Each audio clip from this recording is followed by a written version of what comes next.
Hello, hello, hello, John Mason. How is everybody? Hope you're all well. Hope things are here.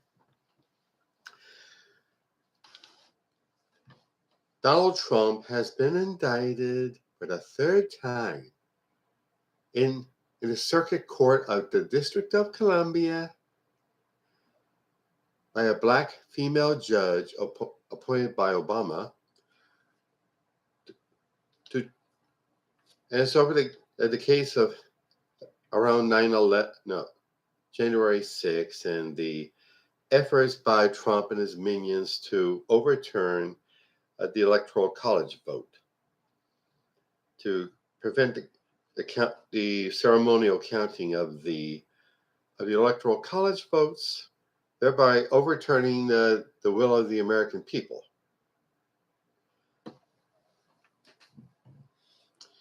First of all, I think that the Electoral College has to be eliminated. It's an antiquated system going back to the start of the original founding of the Constitution, when they were just drafting the document that organizes our government, as a means to appease the southern states, so that because the leaders of the southern states knew that their states were underpopulated in comparison to the northern states, and they needed more clout. And that was one of the ways in which southern states had more clout, had more power over our government than their numbers, the population numbers reflect. Anyway, Trump was preaching to his howling mob just before the stampede on January 6th. And they were all harassing Mike Pence.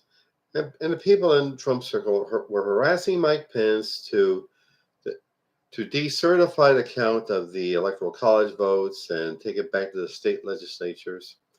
Thereby, they could have their counterfeit slate of pro-Trump electors who are not elected in the proper electoral procedures, i.e. democracy. And Trump knew perfectly well that there was no voter fraud.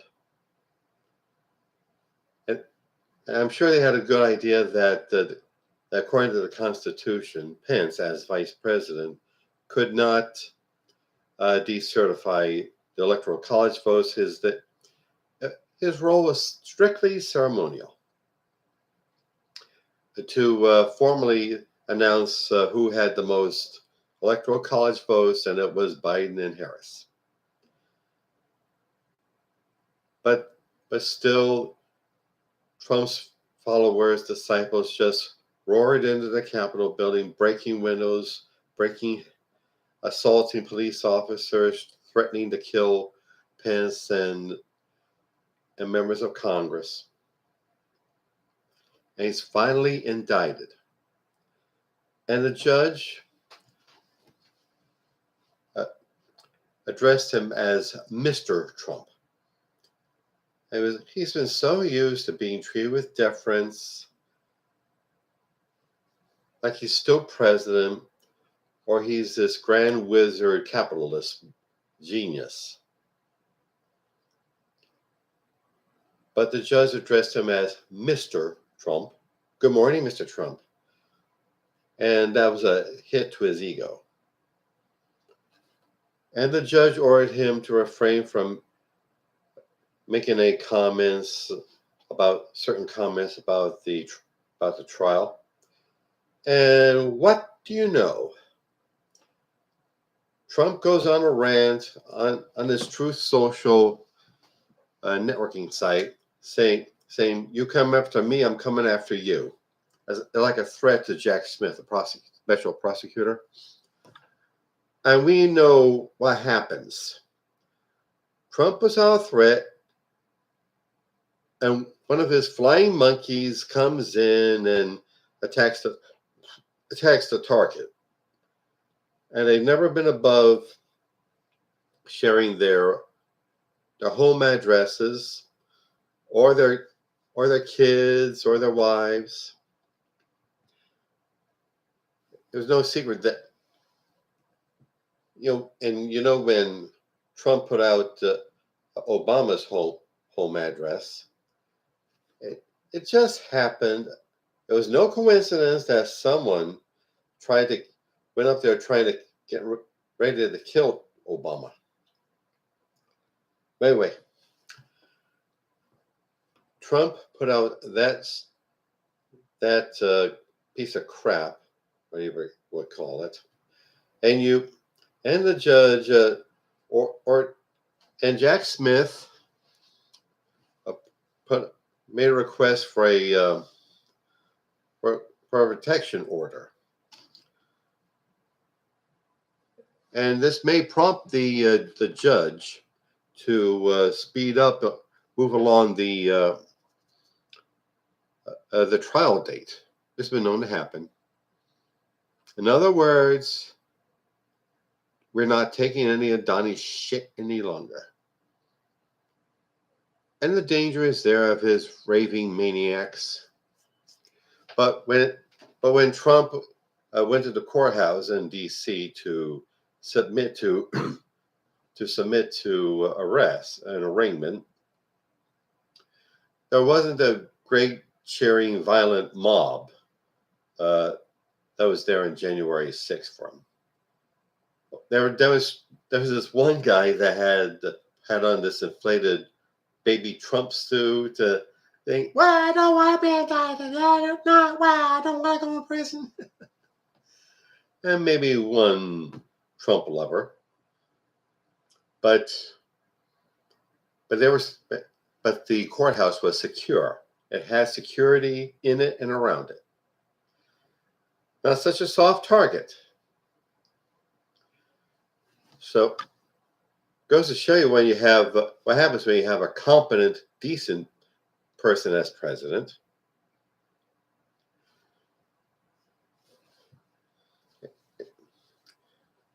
And now, could it be finally that the steam's going out of the MAGA threat? Oh, sure, Trump will have his diehards, but his disciples are finally getting the message. We're not taking his shit, and we're not taking your shit. So let's keep the heat up. Let us call our Congress members and senators and demand that Trump, if found guilty, or shall I say when, shall be punished to the fullest extent from the law. And I'm thinking about that Air Force guy, I believe, from Maryland. I mean, he had the not too bright idea of putting out classified documents on his Telegram account, or was it TikTok, whatever, one of them. He had a stupid bright idea, and he's in trouble. He's arrested. He will go to prison. If that's true for a little enlisted man, how much more so for the commander-in-chief? I believe that there's an old Arab saying that a fish begins rotting at the head and not at the tail. Once it's made clear that Trump will be punished for his crimes, and they're very real, the Trump lovers will taper off. They'll realize they can't get away with it either.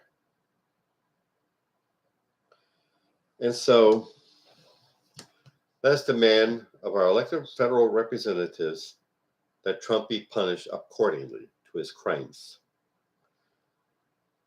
He might not get out of prison alive. He might die in prison. Like I care. Oh, here's another fact. The 14th Amendment has been brought about. The third article of the 14th Amendment, which was passed after the Civil War, to make sure that Confederate leaders, civil and military, don't get reelected to any office. See, these former Confederate leaders, civil and military, took an oath to defend the Constitution against all enemies, foreign and domestic, something like that, from that era. And what did they do? They took up arms against the United States. They tried to overthrow the United States government, like the maniacs on January 6th did. Ergo, there's a movement out to prevent Trump from being on the ballot for president in 2024 in certain states that Trump was trying to scrounge up electoral college votes from, and Pennsylvania was one of them. But in your state, get on your elected state representatives and senators, and let them know Donald Trump must not be on the ballot for president in your state. I'm starting with Pennsylvania. And please do the same in your state.